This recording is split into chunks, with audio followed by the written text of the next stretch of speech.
हमारे संविधान में ना एक बहुत ही दिलचस्प हिस्सा है। इसे एक तरह का गुप्त खाका या ब्लूप्रिंट कह सकते हैं, जो सिर्फ नियम नहीं बताता बल्कि एक बेहतर भारत का सपना दिखाता है। ये वो निर्देश हैं जिनके बारे में ज्यादा बात तो नहीं होती, पर ये हर सरकार को रास्ता दिखाते हैं। ये हैं राज्य के नीति निर्देशक तत्व। चलिए आज समझते हैं कि आखिर ये हैं क्या और हमारे लिए इतने जरूरी क्यों हैं। तो सवाल ये उठता है कि हमारा संविधान सरकार को असल में क्या करने को कहता है। क्या ये सिर्फ रूल्स की एक किताब है कि ये करो वो मत करो? नहीं, बिल्कुल नहीं। ये उससे कहीं ज्यादा है। सोचिए, ये एक गाइड बुक है, एक रोड मैप जो बताता है कि एक बेहतर, एक ज्यादा न्यायपूर्ण भारत बनाया कैसे जाए। तो आज हम क्या क्या देखने वाले हैं। सबसे पहले इस संवैधानिक खाके को समझेंगे, फिर ये जानेंगे कि ये निदेशक तत्व असल में है क्या, इनका लक्ष्य क्या है, और हाँ, ये एक प्रॉपर कानून से अलग कैसे हैं। और आखिर में इस पर बात करेंगे कि आज के दौर में भी ये इतने अहम क्यों बने हुए हैं। चलिए शुरू करते हैं। तो ये निदेशक तत्व हैं क्या भला? अगर बिल्कुल सीधे साधे शब्दों में कहें तो ये सरकार के लिए एक तरह के नैतिक दिशा निर्देश हैं, एक मॉरल गाइड। मतलब संविधान ये कहता है कि भाई जब भी कोई सरकार कोई कानून बनाए, कोई पॉलिसी लेकर आए, तो इन बातों को, इन सिद्धांतों को दिमाग में जरूर रखे। और इन सब का मकसद बस एक ही है, एक न्यायपूर्ण और कल्याणकारी राज्य बनाना, एक ऐसा राज्य जहां हर एक नागरिक का विकास हो सके। अच्छा, तो ये है कहाँ संविधान में? तो ये मिलेंगे संविधान के भाग 4 में, आर्टिकल 36 से 51 तक। और जानते हैं ये आइडिया आया कहाँ से? ये आयरलैंड के संविधान से प्रेरित है। वहां भी देश के लिए कुछ ऐसे ही सामाजिक लक्ष्य रखे गए थे। और सबसे कमाल की बात क्या है, हमारे संविधान को बनाने वालों ने इन्हें देश को चलाने के लिए मूलभूत माना था, मतलब एकदम फाउंडेशनल।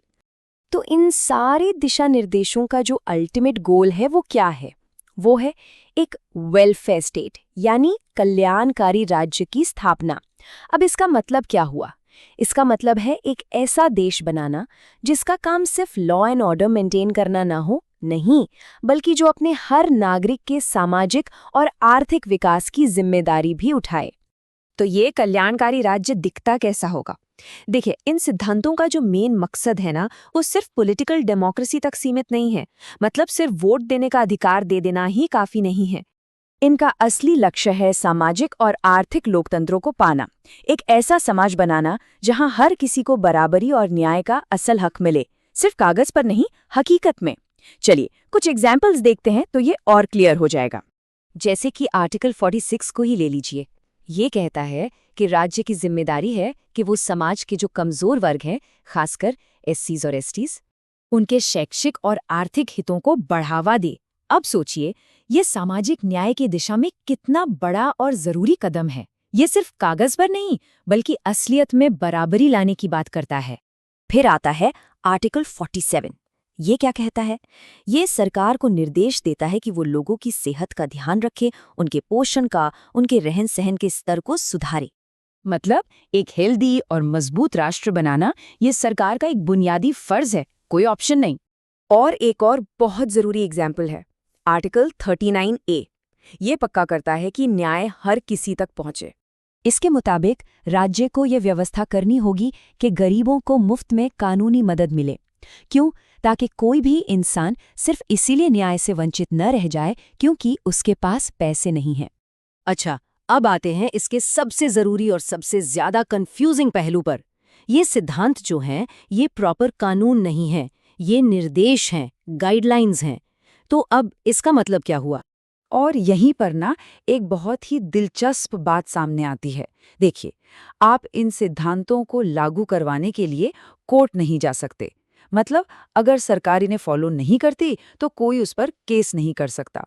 लेकिन, और ये लेकिन बहुत बड़ा है, हमारा संविधान फिर भी इन्हें देश को चलाने के लिए मौलिक मानता है, फंडामेंटल मानता है। तो इसका सीधा सा मतलब ये हुआ कि भले ही ये कानूनी तौर पर बाइंडिंग ना हो, पर नैतिक रूप से, मॉरली, ये सरकार के लिए बिल्कुल बाइंडिंग है। तो फिर सवाल उठता है कि अगर इन पर केस ही नहीं हो सकता, तो फिर आज के ज़माने में इनकी इतनी अहमियत क्यों है? क्या ये सिर्फ अच्छी अच्छी बातें हैं? इसलिए क्योंकि ये हमारे लॉ मेकर्स के लिए, हमारी सरकार के लिए एक मॉरल कंपस की तरह काम करते हैं, एक दिशा सूचक। ये उन्हें लगातार याद दिलाते रहते हैं कि पावर का, सत्ता का असली मकसद क्या है, लोगों का भला करना, उनका कल्याण करना। सच कहें तो इसी वजह से इन्हें हमारे लोकतंत्र की आत्मा भी कहा जा सकता है। संविधान में जो लिखा है वो शब्द ही अपने आप में बहुत कुछ कहते हैं। ये देश के शासन में मूलभूत हैं। ये बहुत ही पावरफुल स्टेटमेंट है। ये हमें बताता है कि ये सिर्फ अच्छे सुझाव नहीं है, बल्कि ये हमारे देश की नींव के पत्थर हैं। तो आखिर में एक सवाल छोड़ जाते हैं। हमारे संविधान बनाने वालों ने जिस कल्याणकारी राज्य का सपना देखा था, हम आज उसके कितने करीब पहुंच पाए हैं? क्या आज जो भी नीतियां बन रही हैं वो सच में इन महान सिद्धांतों से प्रेरणा ले रही हैं? ये एक ऐसा सवाल है जिसका जवाब हम सभी को मिलकर अपनी सरकारों से और हाँ, खुद से भी पूछना चाहिए।